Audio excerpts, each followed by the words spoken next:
Bonjour, bienvenue sur CryptoOli, j'espère que vous allez bien.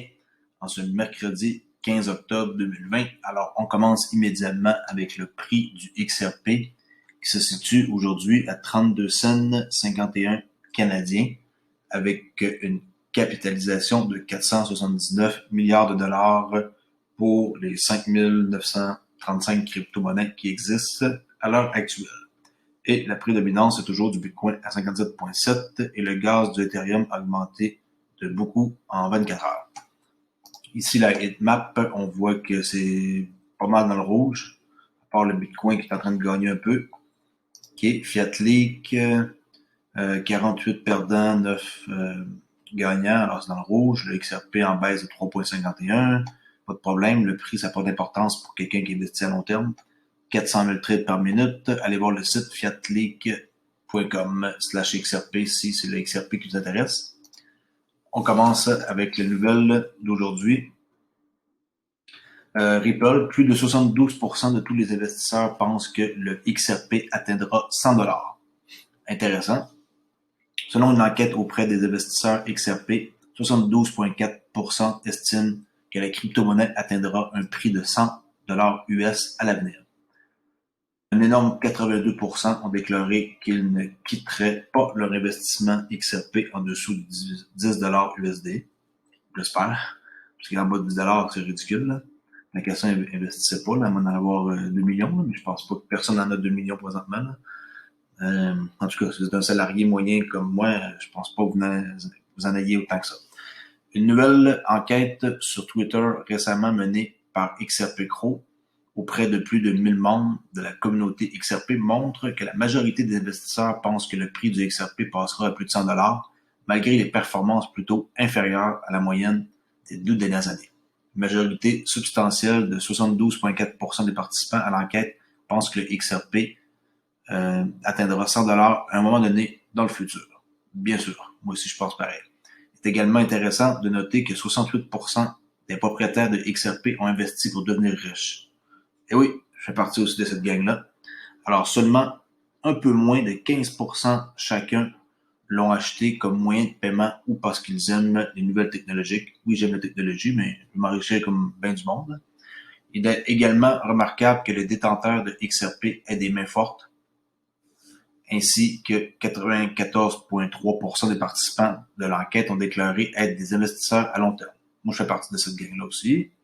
De plus, seulement 43% d'entre eux sont prêts à quitter partiellement ou complètement le marché si le XRP atteignait un prix de 100 $ dans les années entre 2021 et 2025. Ben, pas quitter le marché, mais m'en débarrasser de 50% peut-être en 2025, oui, puis le reste jusqu'en 2030. Là. OK. Euh, Tesla, qui installe un guichet automatique Bitcoin dans sa Gigafactory. Tesla dispose désormais d'un guichet automatique Bitcoin entièrement fonctionnel dans sa Gigafactory au Nevada. Liberté X, la société responsable des guichets automatiques Bitcoin, a ensuite contacté la publication Finbold et a confirmé la nouvelle avec une déclaration officielle, qui est la suivante. Liberté X est associée avec deux plus grands fabricants de guichets automatiques, Gem Mega et Yuosong, pour proposer un logiciel Bitcoin préinstallé sur les guichets automatiques traditionnels. Une fois que les opérateurs ont activé la fonctionnalité, les consommateurs peuvent commencer à acheter des Bitcoins avec leur carte de débit dans les guichets automatiques du pays. Nous avons déjà installé 5000 guichets automatiques en service et prévoyons de les déployer dans plus de 100 000 guichets automatiques au cours des prochaines années. Le site Tesla sont en ligne depuis le mois de août. Le guichet automatique n'est actuellement accessible qu'aux employés. OK, puis on voit ici une map là, qui a été prise là, par ce gars-là, puis on voit où ils sont installés. OK. Ici, allez voir le site stedas.hr si vous voulez avoir quelqu'un qui sort des infographies incroyables sur XRP. Je vais vous lire un peu qu'est-ce qui est fait dernièrement. Un sondage sur 1000 personnes, 30 sondages, et blablabla, octobre 2020. Démographie, 59,1% de l'âge des gens qui sont dans la crypto, c'est se situe entre 30 et 50 ans. Okay. Je fais partie de cette catégorie-là. Le statut d'emploi employé à 81%. Le sexe, on s'entend que c'est hommes, là, 88,9%, c'est un marché d'hommes. Pas beaucoup de femmes, 11,1%. Où ce qu'ils vivent, Europe, 36,9%. America, North and South. Apparemment, c'est aux États-Unis qu'il y en a le plus. Investissement, trading. Where did you first hear? Bon, quelle place que vous avez entendu parler de XRP pour la première fois? Internet à 49,9. Faites un screenshot, là, vous allez pouvoir le regarder à tête reposée tranquillement plus tard. When did you first invest in XRP? 29,4 en 2020. Je suis surpris que ça soit aussi tard que ça. Il y en a qui ont commencé avant, en 2017. Là. Where did you choose XRP? 68%. I want to get rich. Ça veut dire c'est du monde qui veulent être riches, qui ont choisi XRP. Combien que vous en détenez? Entre 10 et 50 000, c'est la majorité du monde avec 50%. What percentage? Ouais. Quel pourcentage de toute la crypto-monnaie est consacré à XRP? Il y en a quelques-uns qui c'est all-in, 100% qui détiennent juste de XRP. 30 à 50% qui détiennent toute le porte-monnaie XRP, c'est 44. Moi, je fais partie de ça ici. Est-ce que vous êtes un trader ou un investisseur? Long terme, investisseur, 94%. On voit que les gens, ils gardent ça pour toujours. Là. Comment qu'on recommande XRP à nos amis et familles? Extrêmement convaincant, extrêmement positif. En profit ou pas, depuis? Oui, non, c'est partagé. Si ton employeur déciderait de te payer en XRP, est-ce que vous accepteriez? 73%, oui. Il voudrait, le reste, c'est en fiat monnaie. Et allez voir, prenez ça en note, le stedas.hr, XRP Communauté Pôle 2020. Prédiction ici, d'ici 2020, 5 piastres et plus. Oui, très fort probable. 100 piastres et plus, oui, à 72% de monde croit. Exit stratégie, 100 piastres et plus, quand ils vont vendre. À quel prix? At what price will you sell? À quel prix que vous vendriez vos XRP? Il y en a que c'est jamais à 53%, entre 100 à 1000 $. Moi, je dirais que 100 000 $, c'est une belle tranche, là. Et moi aussi, c'est plus ici, là, jamais que toutes les ventes au complet, là. Allez voir, c'est vraiment intéressant comme sondage. C'est vraiment du bon travail qu'il fait, stedas.hr. On continue. Amazon qui présente Amazon One, un moyen de payer avec la paume de la main lorsque vous entrez dans les magasins. Super hot. Bravo Amazon. Encore une fois, ça m'impressionne toujours. Cette compagnie-là, c'est fou comment elle grossit vite. XRP qui recrute un senior manager du Trésor, qui est une trésorerie, là, un senior manager. Il va travailler avec les banques, les institutions financières dans le monde entier. Il va soutenir les tests, les produits de RippleNet, développer la géographie partout dans le monde là, avec des modèles de prévision à court et moyen, à long terme. Il y a des jobs tout le temps assez techniques, là, pareil sur Ripple. Ici, crash boursier, les experts s'entendent à une baisse de 80% ou une crise massive internationale. David Hunter, un stratège macro en chef de chez Contrarian Macro Advisor, pense que nous pourrions être au bord de la plus grande crise financière de l'histoire. Moi aussi, c'est ce que je pense. Hunter divise sa prédiction apocalyptique en 2 phases. Chacun est différent et suit des horaires différents. Il suppose qu'un rassemblement massif de fusion aura lieu dans les prochains mois, ce qui créera à terme les conditions d'un crash boursier de 80%. En cotation ici, je pense que nous allons voir quelque chose qui implique une très grande crise financière, probablement la plus grande crise financière de l'histoire, y compris des faillites bancaires majeures, pas tellement ici, mais en Europe, selon lui, ou un peu en Asie, et aussi beaucoup de liquidation de la dette, a-t-il déclaré. La phase 1, ça comprendrait un scénario de fusion avec les actions, qui serait le S&P 500 qui pourrait atteindre 4200 à 4500. C'est wow. Comment que ça coûte rien, hein? Présentement, comment il coûte le XRP? Pour le XRP, le S&P plutôt. Je l'ai pas je l'ai pas ici. Attendez une seconde.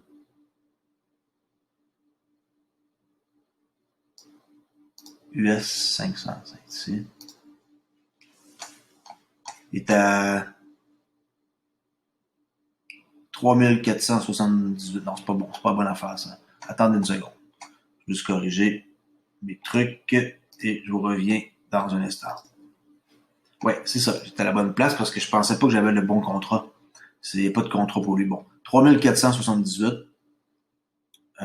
C'est vraiment le prix présentement du US 500, S&P 500. Et lui, il est en train de dire quoi exactement? Je crois qu'il fait erreur ici. Il veut dire le Dow Jones plutôt là. Mais en tout cas, je vais revérifier l'article. Là, je l'ai pas lu au complet. Puis ici, il mentionne le 15 000 là, le Nasdaq. Là, il fait erreur. Là, le Nasdaq, il veut dire Dow Jones à 15 000. Mais le Dow Jones, il est déjà à 28. Ouais, c'est ça. Il se trompe là, dans son article. On voit ici qu'en passant, ça c'est une minute là, la charte. Là. J'aime bien tenir la charte du Dow Jones. Là. 28 008 à 28 004. Là, ici, il y a 400 points de baisse là, quand même là, depuis les 12 dernières heures. Là, on voit que peut-être que c'est le début d'un crash, on ne sait pas. Mais à date, ça s'annonce pratiquement cette analyse poussée. Là. Ici, là, je fais rarement ça, mais je vais vous donner une vue d'ensemble. Là. Un canal descendant. Là. En tout cas, on reviendra à ça un jour ou l'autre. Phase 2. Avant la phase 2, ici, peut-être que ça pourrait arriver dans les 2 à 3 prochains mois. Ici, là, les prix du S&P 500 qui drop puis du Dow Jones. Ou la phase 2, c'est une détente. Au cours de cette période, Hunter prédit une série de faillites bancaires, de liquidation involontaire, d'un crash boursier de 80%, d'une expansion massive du bilan de la Réserve fédérale jusqu'à 20 trilliards de dollars. Ils ont imprimé en 2020 9 trilliards de dollars. Ils pourraient doubler. Ils sont fous, là, carrément, là, s'ils doublent encore, là, ça n'a pas de sens dans quoi qu'ils s'embarquent. Les catalyseurs qui incluent, c'est un faux pas de la Banque centrale, un manque de soutien du gouvernement, une énorme accumulation de dettes. Rappelez-vous, certaines entreprises ont fermé depuis le mois de mars et sont en cours de revenus. Et ça, la chronologie, selon lui, 2021, ce qui est très fort probable. On continue ici avec la SEC, qui sera obligée de donner des conseils sur la cryptographie malgré la bureaucratie. La commissaire en passant de la SEC, ici, c'est Esther Pease, qui est la mom of the crypto, le crypto mom, qu'on appelle. La mère crypto. Elle est vraiment comme elle, intense là-dedans, puis elle est vraiment pour. Alors, elle a dit que c'est bien connu pour ses opinions comme favorables, avec la crypto-monnaie, a déclaré qu'un intérêt accru pour l'espace obligerait nécessairement l'organisme de réglementation à adopter une position plus accommodante. Mais ça ne va pas être facile, selon une récente interview sur Cointelegraph. Elle dit que bien que nous ayons été très lents à donner des conseils, et oui, ça c'est bel et bien les États-Unis, il y a de plus en plus d'intérêt de la part d'un large éventail de personnes, à la fois à l'intérieur de l'espace cryptographique et au sein des institutions financières traditionnelles qui nous demandent des conseils, a déclaré Pierce. Le paysage change si rapidement. Alors elle pense qu'ils vont être obligés de faire face à ça dans les prochaines années à venir. J'espère qu'ils ne prendront pas des années à même bouger parce que c'est catastrophique, là, la Chine, qui prennent de l'avance, là, contrairement aux États-Unis. Je vous ai montré hier une vidéo là, avec les yuan numériques qui ont envoyé sur la ville de Shenzhen. Ils ont envoyé 10 millions de dollars dans une espèce de loterie. Et là, on voit un gars qui paye dans un dépanneur une canette de liqueur là-bas. Puis il paye avec ses renminbi. Là. Puis lui, il a reçu comme 250 renminbi. Monnaie chinoise là-bas. Alors, Standard Chartered, qui veut détenir plus de crypto pour les institutions, c'est toujours pareil. Hein? Chaque jour, les nouvelles que je fais, il y a tout le temps une nouvelle par rapport à la crypto, une banque qui va faire ceci, cela. C'est juste ça, là, du positif, positif, positif. J'ai jamais vu ça de ma vie en tant qu'investisseur. Un domaine comme la fintech, comme ça, la crypto, le blockchain, qui a des nouvelles quotidiennes et des accélérations qui sont toujours en train d'aller de plus en plus vite pour une course contre la montre, à savoir qui va faire quoi en premier. Tout le monde se surveille, c'est fou. 3 nouvelles candidatures montrent que la banque cherche à développer son équipe crypto et à augmenter les actifs cryptographiques sous gestion. En gros, c'est que Standard Chartered recrute pour développer son équipe. Et recrutement, ils recrutent tous. Je vais voir tantôt, PayPal aussi recrute, Ripple les recrute. 2 des 3 postes vacants montrent que la banque a l'intention d'augmenter ses avoirs en actifs de cryptographie. Cela permettra à la banque de rivaliser avec des géants comme Fidelity. On enchaîne avec une autre nouvelle ici. Ça, c'est pas une nouvelle, c'est juste un article très, très, très étrange. Que, croyez-le ou non, vous pouvez faire vos recherches, je les ai faites. C'est un article qui est paru le 9 janvier 1988, qui sur le Economist, là, c'est une revue, là. C'est pas un truc nouveau, là. À la page 9-10, on voit ici le Phoenix avec l'argent qui brûle et leurs prédictions qu'ils ont fait. Okay, c'est un article vraiment qui date de 29 ans. Et ça dit, préparez-vous pour le Phoenix. Dans 30 ans, les Américains, les Japonais, les Européens et les habitants de nombreux autres pays riches et certains pays relativement pauvres paieront probablement leur achat avec la même devise. Ça veut dire, exemple, par la crypto-monnaie qui serait adoptée, ce serait le XRP, le monde paie avec ça. Il y a 30 ans, là, ça a été écrit. Je fais pas des jokes, là. Vous faites vos recherches, allez voir. Les prix ne seront pas indiqués en dollars, en yens ou en mark. Ben, ça, c'est en Allemagne, là, avant, là. Mais, disons, le Phoenix. C'est un exemple, là. Et étrangement, le logo ici ressemble à quoi? Je vais vous montrer à quoi ça ressemble, vous allez capoter. Stellar. Lumens Stellar. Juste qu'il manque une ligne pour que ce soit le même logo, là. Vous allez voir la ressemblance du logo, c'est frappant. Regardez ici. C'est la même affaire que ça. C'est la spéculation que je fais, mais c'est quand même assez étrange. Même logo que qu'est-ce qu'on voit ici sur ma fenêtre précédente. Si ça veut réapparaître. On va attendre un peu que la page charge. C'est le même logo, là. Comment? Ça, puis ça ressemble, regardez. Hop, hop. OK. Alors, eux, ils disent que ça séparait le Phoenix. Ça serait favorisé par les entreprises, les acheteurs, car il serait plus pratique que les monnaies nationales d'aujourd'hui. Blablabla. En 88, cela semble une prédiction farfelue, bien sûr. Les propositions d'une éventuelle union monétaire ont proliféré il y a 5 à 10 ans, mais n'envisageaient guère les revers de 87. Les gouvernements de grandes économies ont tenté de faire un ou deux pas vers un système de taux de change plus géré, un préliminaire logique pourrait-on croire, et une réforme monétaire radicale par manque de coopération dans leur politique économique sous-adjacente. Ils ont horriblement gâché et ont provoqué la hausse des taux d'intérêt qui ont provoqué le crash de 87 boursiers que tout le monde va se rappeler. Ben, moi, je suis trop jeune, là, mais le crash, apparemment, que c'était quelque chose à voir.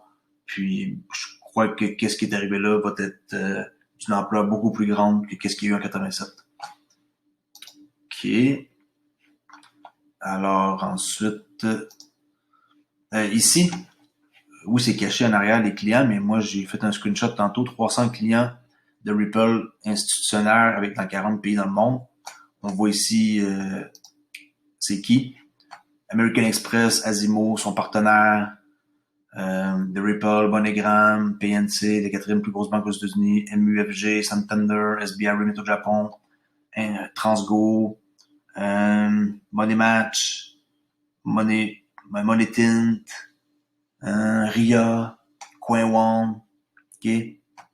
Il n'y a plus rien à dire. Ripple sont là pour prendre les devants sur tout ce qui s'en vient, puis c'est les heureux élus, j'en suis sûr à 100%. Crypto 2020, ce que les régulateurs pourraient apporter l'année prochaine dans la décennie. Un article qui est écrit novembre 2019. Regardez comment est-ce qu'il est en train déjà de voir de l'avant. 10 ans plus tard, la cryptographie est encore largement non réglementée. Okay? En 2019, ils ont écrit ça. Fait que ça veut dire qu'entre 2009 et 2019, c'était largement non réglementé et incontrôlé dans de nombreuses régions du monde. Mais au cours des 2 dernières années, comme 2017 à 2019, un nombre croissant de pays ont introduit des réglementations sur les crypto-monnaies avec des degrés variables de permissivité et de restriction.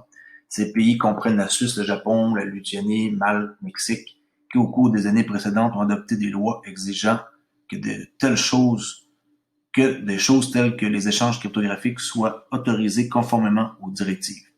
Connaître votre client, là, KYC et AML, anti-blanchiment d'argent. Cependant, ces étapes initiales ne sont que le début, car en 2020, de plus en plus de gouvernements sont prêts à proposer ou à mettre en œuvre une réglementation cryptographique. L'Union européenne et le G7 étudient la manière de réglementer les pièces stables, jetons stables, tandis que des pays comme la Chine et le Japon auront des lois qui entreront en vigueur l'année prochaine, qui devraient en termes contribuer à favoriser l'adoption des monnaies numériques. On continue toujours avec un paquet de nouvelles incroyables aujourd'hui. J'ai vraiment content de ma vidéo. C'est ce que je veux faire dorénavant, des vidéos de ce genre de qualité-là. Ici, il y a au moins 513 542 bitcoins actuellement détenus par les bilans des entreprises. Alors, c'est fou de voir comment les entreprises en détiennent. Et on voit ici Grayscale, que je vous ai parlé, là, les premiers à avoir fait une publicité au monde sur la crypto-monnaie aux États-Unis, avec la chanson de Ramon, là, qui dure 1 minute là, ou 30 secondes. Ils détiennent 4 milliards 800 millions total USD en bitcoin. 449 000 bitcoins qu'ils possèdent, c'est énorme, mais énorme. Qui vous connaissez Square, probablement, avec leur dernier achat de 50 millions de dollars. Ils en détiennent 4 709 bitcoins. MicroStrategy, qui sont à la bourse du Nasdaq, qui détiennent 38 000 bitcoins pour un total de 425 millions de dollars. Galaxy, Rio Blockchain, eux autres aussi, ils en détiennent 1000 bitcoins pour 7 200 000. Et allez voir les autres, Argo, Blockchain, qui en détiennent juste 126, mais quand même, c'est quand même une somme importante, là, 1,3 million, pour cette compagnie-là. Qui est, et vous me direz que, et vous allez dire que la crypto, puis que les entreprises en veulent pas, qu'ils veulent pas tenir. Grayscale, allez voir leur projet, c'est incroyable. Comment que c'est important.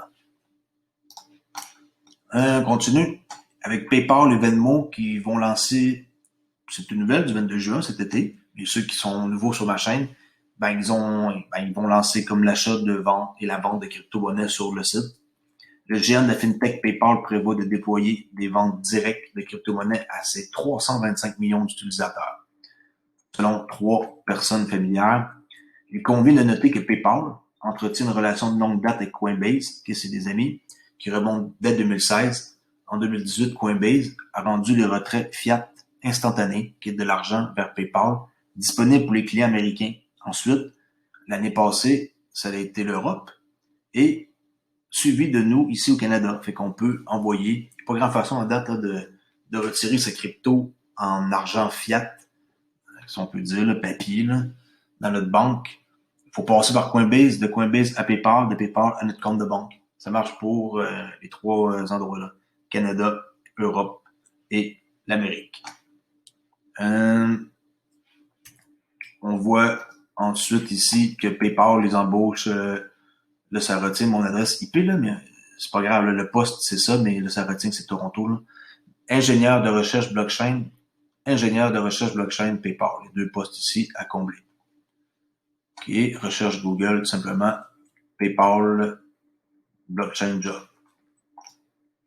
Une autre nouvelle ici sur avec XRP ésotérique. Certaines personnes ici qui sont incroyables. C'est sûr que c'est bien, mais personne ne connaît l'avenir. Maintenant, il dit pourquoi que Ripple, ils ont invité à l'événement Swell, qui est la Banque mondiale, le Forum économique mondial, la Commission européenne, la Banque centrale européenne, la Réserve fédérale, Accenture, un très très très gros client, pour parler à leur conférence. Alors, lui, il se dit, s'ils sont pas pertinents, pourquoi que tout ce beau monde-là, ils s'en vont à Swell? Alors, allumez, là, maintenant, il faut comprendre que tout ça, c'est tout orchestré, je dis. Alors, il faut voir que Ripple sont là pour être les champions parmi toutes les blockchains. Puis, il y en a, même s'il va y en avoir d'autres qui vont bien se démarquer, Ripple vont être les plus gros. C'est mon opinion. Prenez ça avec un grain de sel, faites vos recherches, mais vous allez voir qu'avec le temps, si vous vous habituez à ma chaîne et que vous m'aimez, vous allez comprendre pourquoi je suis aussi enthousiaste. Reuters ici, la Banque centrale de la Corée du Sud qui brûle et met en quarantaine les espèces en cas de coronavirus. Cet été, ils ont commencé à faire ça, là, après le printemps, là, après la première vague. La Banque centrale de la Corée du Sud a déclaré qu'ils mettaient en quarantaine les billets de banque pendant 2 semaines pour éliminer toute trace de coronavirus et même en brûler dans le cadre des efforts visant à endiguer l'épidémie. La Banque de la Corée, la BOK, a déclaré qu'elle soumettait également les billets de banque à un processus de blanchiment à haute température, comme elle l'a toujours fait avant de mettre en circulation ces billets, tellement que c'est sale. Eux autres, ils veulent que le monde se prenne de l'argent dans des mains un peu plus propres avec les billets. Et une dernière nouvelle ici, sur Kate Winslet, qui va jouer dans un film de crypto-monnaie qui va s'appeler le OneCoin Ponzi. Là. Tout le monde va se rappeler du Ponzi qu'il y a eu. Là. C'est le plus gros Ponzi là, de crypto-monnaie qui a existé. Alors, elle va jouer un film de cours en cours, hein, présentement, qui est en train de se tourner, sur le système de crypto-monnaie Ponzi OneCoin, lauréate d'un Oscar. Ce film hollywoodien de MGM est basé sur une histoire vraie, bien entendu, racontée par une victime du stratagème de la fraude de la crypto-monnaie. Alors, aujourd'hui, pour le trading, je sais pas de quoi je vais parler. J'ai pas prévu rien. On va regarder vite fait un signal pour vous rappeler la trade ici de l'Euro CAD, là, qui était une fausse trade, là. Voyez-vous, juste pour le fun, là, on va regarder à combien qu'elle est rendue. 350$. On va l'arrêter, là. Ça n'a aucun sens de continuer une trade qui est même pas dans le bon sens, là. On est censé acheter l'euro et vendre le dollar canadien, pas le contraire, là. On l'a arrêté tout de suite. C'était juste pour vous montrer une trade. Qu'est-ce que je peux vous montrer? On va prendre de l'or. On va regarder s'il y a une trade présentement sur l'or. Ok. Je ne vais pas m'éterniser longtemps là-dessus. Ici, il y avait une trade de vente, mais on n'est pas vendeur sur l'or, mais vraiment pas. On est acheteur, alors il n'y a pas de trade. Il faut attendre simplement qu'il y ait une possibilité d'achat. Puis, on peut regarder une autre vite fait. Pétrole peut-être. Pétrole, on est-tu acheteur ou vendeur? Ça n'a pas d'affaire d'être là. Ça, c'est des choses que je vais vous expliquer plus tard. On va regarder un truc ou deux avant de terminer la vidéo. Ici, il y a une trade. Le milieu dépasse la mèche de la précédente. Alors ici, il y avait une trade. Comme ça. Et je vais vous introduire bientôt qu'est-ce que je viens d'installer ici. Le volume. Et là-dessus, j'ai comme beaucoup à dire, mais en gros, techniquement ici, ce serait pas une trade, ok? Mais je préfère en parler peut-être dans la prochaine vidéo pour pas mélanger le monde. Mais c'est vraiment important que j'en parle parce que mon système que j'ai créé est basé sur qu'est-ce que je vous enseigne ici. Une simple moyenne mobile median price low high divisé par 2, smooth. C'est pas 13, je pense que ici c'est pas la bonne information. Attendez une seconde.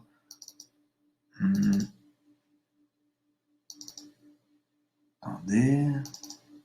C'est 5, ça n'a pas été changé ici. Ça, c'est censé être 5, pas 13. Ok, ça change un peu la dynamique. Qu'est-ce que je disais? Oui, le volume. Oui, la technique que je vous enseignais, plus la moving average ici, low high divisé par 2, combiné avec qu'est-ce qu'on voit en bas, le volume. Comme par exemple, ici, c'est bel et bien une trade valide et je vais vous montrer la raison pourquoi que je dis ça avec qu'est-ce qu'on voit ici. Je ne vais pas en parler à soir. J'espère que vous trouvez ça intéressant, ma petite session de trading que je vous montre. Parce que ici, avec qu'est-ce qu'on voit ici en bas de l'écran, le volume, en tick qu'on appelle, là, à chaque contrat, là, ça s'ajoute. Là. C'est ça qui fait en sorte que si on a un signal, que ça vient valider, on valide qu'est-ce qu'on fait ici avec ça en bas. Et d'autres aussi outils, là, comme mettons ici, ça c'est un peu plus compliqué à comprendre. Là. Ça c'est un outil complet. Mais on valide qu'est-ce qu'on fait ici comme technique que j'ai trouvé avec le temps, le fil des années, et le volume. Juste ça, là, c'est une technique de trading et une moving average comme ça de 5 smooth, high, low, 2/2. Mais là, je veux pas être technique. Alors, on va arrêter ça tout de suite pour pas que je perde mon monde. Alors, si ça vous intéresse, Crypto Ali, je parle du XRP Ripple en général, la crypto-monnaie, un peu d'économie finance et une petite session de trading à la fin pour vous montrer ma technique, puis des gens qui sont intéressés, qui veulent en savoir plus. Je vais probablement monter un cours durant mon congé de paternité. En passant, je suis en congé de paternité. C'est définitif. J'ai fini de travailler plus tôt ce soir, 1 heure à l'avance. J'ai eu un cadeau de ma gang toute. J'ai eu une carte. J'ai eu plein de trucs. Ma femme aussi, elle avait eu tout ça là, quand elle est partie en maternité. Alors, c'est super. Maintenant, je suis 6 semaines à la maison. Alors, on va faire des vidéos comme d'habitude, mais peut-être à des heures différentes par contre. Et je vais commencer à monter un cours avancé de trading, probablement pour les gens à qui ça intéresse. Et par la suite, je vais faire des lives, probablement. C'est pas encore décidé, mais je crois que ça m'intéresse de faire des lives avec des horaires là, selon... je vois que j'ai beaucoup de monde de la France qui m'écoute. Alors, Crypto Ali, abonnez-vous. Je suis rendu à 63 abonnés. J'ai comme eu 10 abonnés en même pas 48 heures. Je suis super content. Alors, si vous aimez qu'est-ce que vous voyez, ben partagez, puis ça me fait super plaisir. Merci, au revoir, à la prochaine vidéo, à demain. Bye.